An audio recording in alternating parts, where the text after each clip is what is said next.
అనారోగ్యం, ఉద్యోగం, వ్యాపారం అప్పులతో బాధపడుతున్నారా? వెంటనే జేకేఆర్ గురువు గారికి కాల్ చేసి అపాయింట్మెంట్ తీసుకోండి. నమస్తే రమగారు. నమస్తే చే రమగారు, మనం కొంతమందిని ఇష్టపడతాం, వాళ్ళకి చాలా దగ్గర వాళ్ళని చూస్తూ ఉంటాం, ప్రతిదీ షేర్ చేసుకుంటాం, మనం చెప్పాలనుకుంటాం.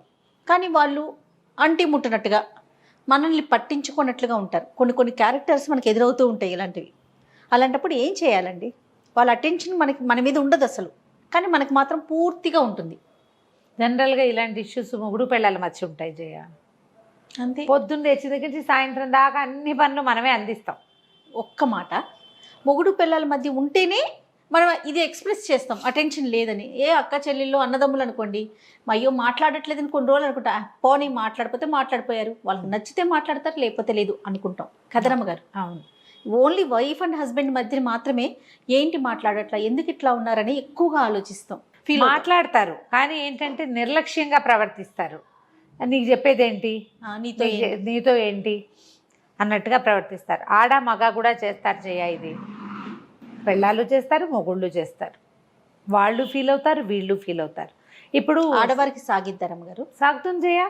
ఎందుకు సాగదు? ఎందుకు సాగదు? నిర్లక్ష్యం చేయటం అనేది. నిర్లక్ష్యం చేయటం, మా ఇష్టారాజ్యంగా ఉండటం, తన వాళ్ళకే ఇంపార్టెన్స్ ఇవ్వటం, తను అనుకున్నదే చేయటం. మెతగ్గా ఉండే భర్తలు లేరా లోకంలో? లేరనుకుంటున్నావు నువ్వు, నీ అనుభవం అలాంటిది.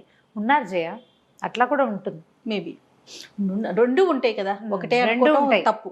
రెండు ఉంటాయి. ఎందుకంటే మనకి ఎలా అయిందంటే జయ, ఇదివరకటి కాలం వేరు. ఇదివరకు ఎక్కడో ఒక్క గయ్యాళ్ళు ఉండేది, ఆమె గంప గయ్యాళి, ఊరికొక్క గయ్యాళి ఆవిడ ఉండేది. మన చుట్టాల్లో పెద్ద సమూహంలో ఒక్క ఆవిడే నోరు గలది. అలాగే ఉండేవాళ్ళు.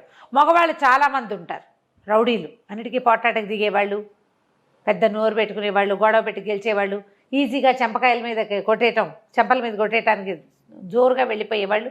మగవాళ్ళు ఎక్కువ, ఆడవాళ్ళు తక్కువ పాతకాలపు సమాజంలో.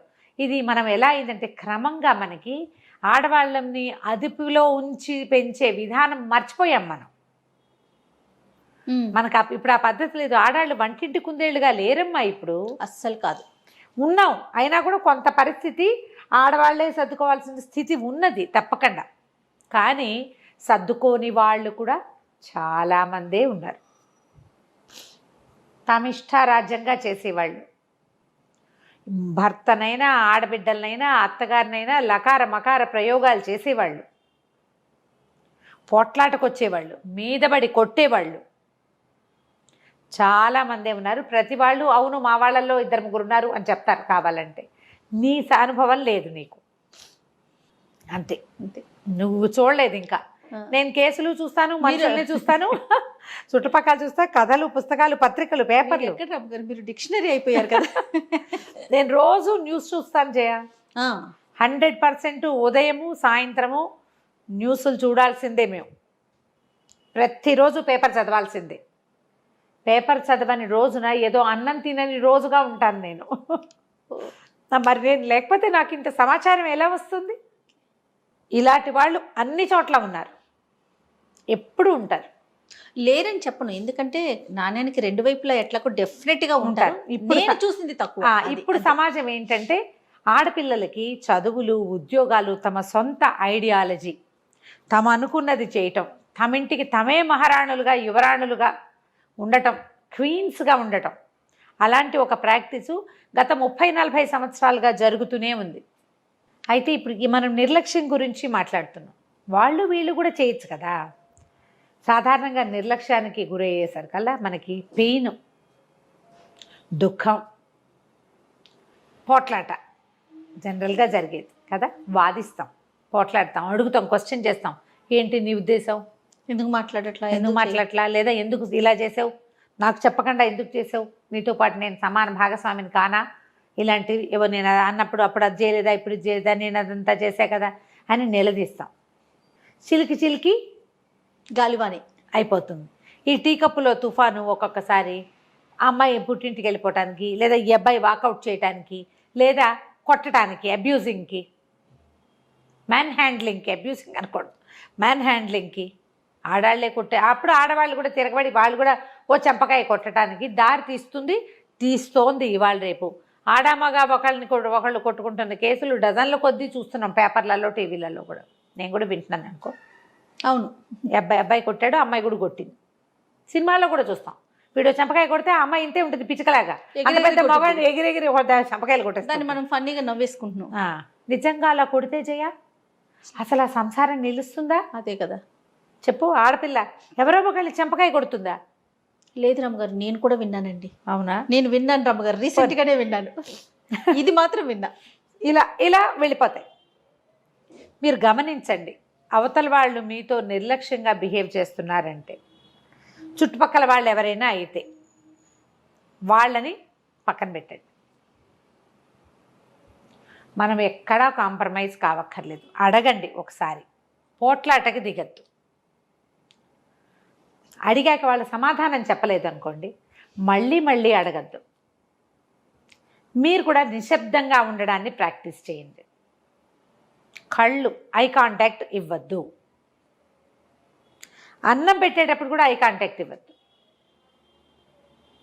మాట్లాడకుండా ఉండిపోతే సైలెంట్ వార్ ఉండిపోతే ఆటోమేటిక్గా ఇది పల్చబడుతుంది. మనం చుట్టుపక్కల వాళ్ళతో చేసేటప్పుడు భర్తలతోటి కానీ భార్యలతోటి కానీ ఇదే చేయాలి.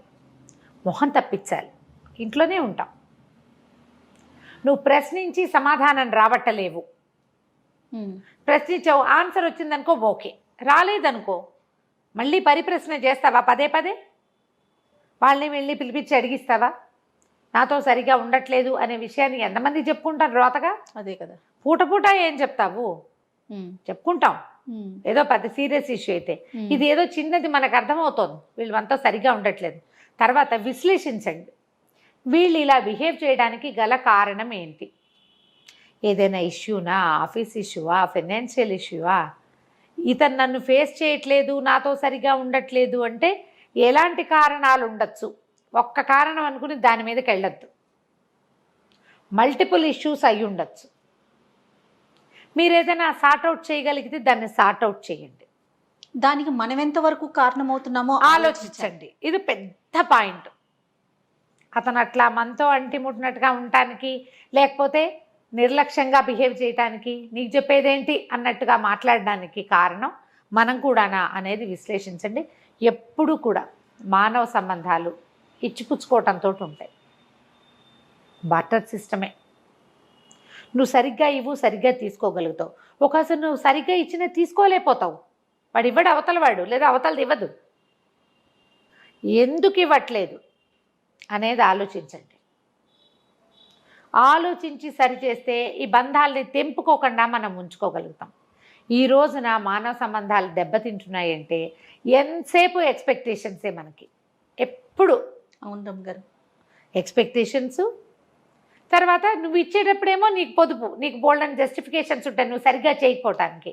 అదే జస్టిఫికేషన్ అవతల వాళ్ళకు ఉంటుందని మనం ఆలోచించము. అవును, నువ్వు ఏదో వేళకి అన్నం వండలేదు ఈరోజు, నీకు 100 ఉంటాయి కారణాలు. నువ్వు పొద్దున్నే లేవలేకపోయావు, దానికి రాత్రి నిద్ర పట్టలేదు, పిల్లాడు ఏడ్చాడు, వాకిట్లో ఎవరో వచ్చారు, 2-3 ఫోన్లు ఎక్స్ట్రా వచ్చినాయి, పాలగిన్న చేయి జారి పడిపోయింది, లిస్ట్ చెప్తావు.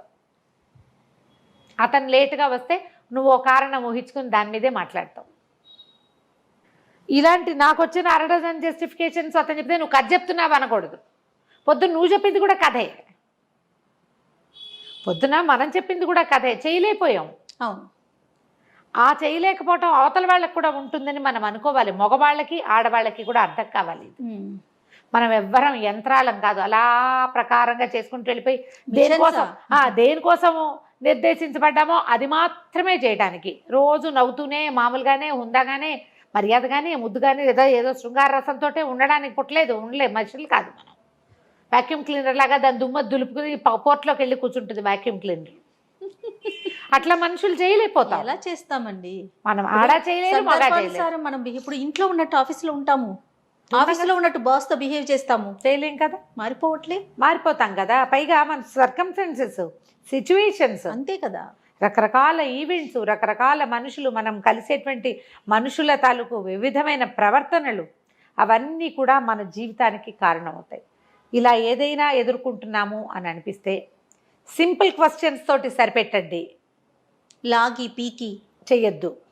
నిశ్శబ్దాన్ని అవలంబించండి. వాళ్ళు నాలుగు పీకు చచ్చినా మాట్లాడకుండా మాత్రం కాదు, కామ్గా ఉండటం, పూర్తిగా మూతికి జిప్ కాదు, అవసరమైనంత మటుకే మాట్లాడండి.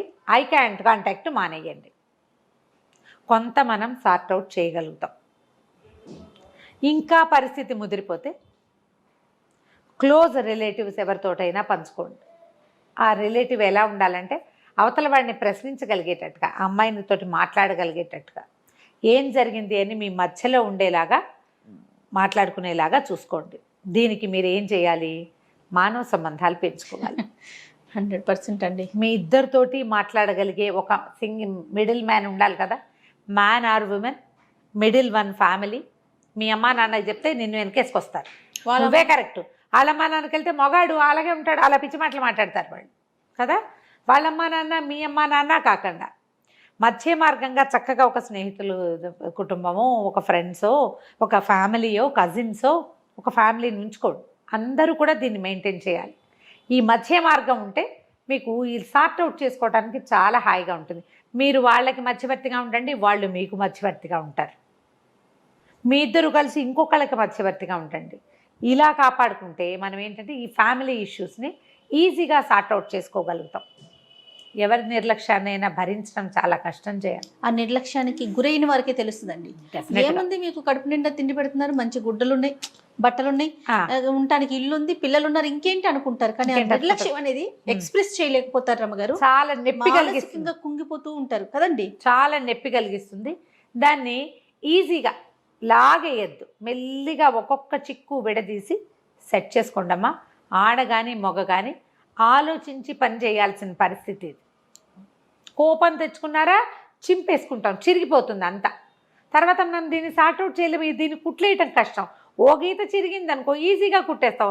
బదబదాలుగా అడదిడ్డంగా చిరిగిపోతే మనం దాన్ని ఎట్లా సార్ట్అవుట్ చేస్తాం? పడేయటమే, చేయలేకపోతాం, వదిలిపెట్టేయాల్సి వస్తుంది. వదిలేదాకా తెచ్చుకోవద్దు. రైట్. అంతే. నమస్తే రమ్మగారు. నమస్తే.